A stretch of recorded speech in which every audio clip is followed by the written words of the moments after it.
లేదనడానికే ఇదంతా ఉదాహరణ.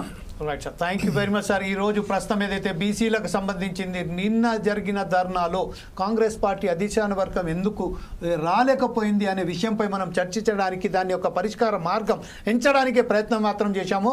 ఇదే డిబేట్ను మరొకసారిగా కొనసాగించే అవకాశం కూడా ఉన్నది కాబట్టి ఈరోజు సమయపాలన అయిపోయింది కాబట్టి సుధాకర్ శర్మ గారు, ఈరోజు మన వచ్చిన ప్యానలిస్టులకు సంబంధించి చాలా బ్రహ్మాండమైన విశ్లేషణ జరిగింది, దానికి ఒక సరైన మార్గం కూడా చూపడం జరిగింది.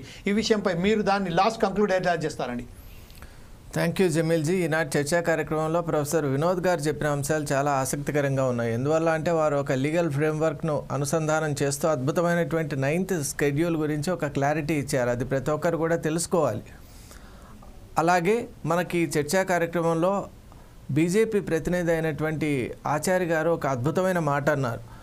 బీసీ సమస్యల గురించి, బీసీ పోరాటం అనేటువంటిది ఒక ఐసోలేటెడ్ ఎంటిటీగా ఎంతకాలం మనం తీసుకున్నా కూడా పరిష్కారం అనేటువంటిది లభించే ఆస్కారం లేదు. కాబట్టి పార్టీలకు అతీతంగా ప్రతి ఒక్కరు కూడా ఒక సమన్వయాత్మకమైనటువంటి పోరాటం చేయాలి, సమైక్యమైనటువంటి ఒక పోరాటం చేయాలి అని ఒక అద్భుతమైన స్ఫూర్తిదాయకమైన మాట అన్నారు. వారికి అభినందనలు.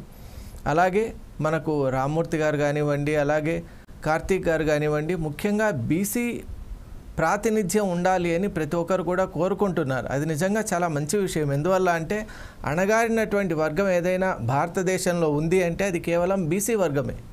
అది ఎందుకో తెలియదు కానీ పలు కారణాల వల్ల బీసీ వర్గం అంటేనే ఆ ఇష్యూ అనేది వెనక్కి వెళ్ళిపోతున్నటువంటి నేపథ్యంలో ఒక సమైక్యమైనటువంటి ఒక అద్భుతమైన ఫ్రేమ్వర్క్ రావాలి. బీసీ పోరాటం అనేటువంటిది ఒక మంచి మలుపు తీసుకోవాలి. అప్పుడే అసలు బీసీ వర్గానికి తగిన ప్రాతినిధ్యం ఇచ్చినప్పుడే దేశంలో కూడా గణనీయమైనటువంటి మార్పు కలుగుతుందని, అన్ని పొలిటికల్ పార్టీస్ అండ్ సిస్టమ్స్ కూడా ఈ విధమైనటువంటి ఒక మైండ్ సెట్తో, మెథడాలజీతో ముందుకు వెళ్తారని ఆశిస్తూ సెలవు తీసుకుంటూ థ్యాంక్ యూ.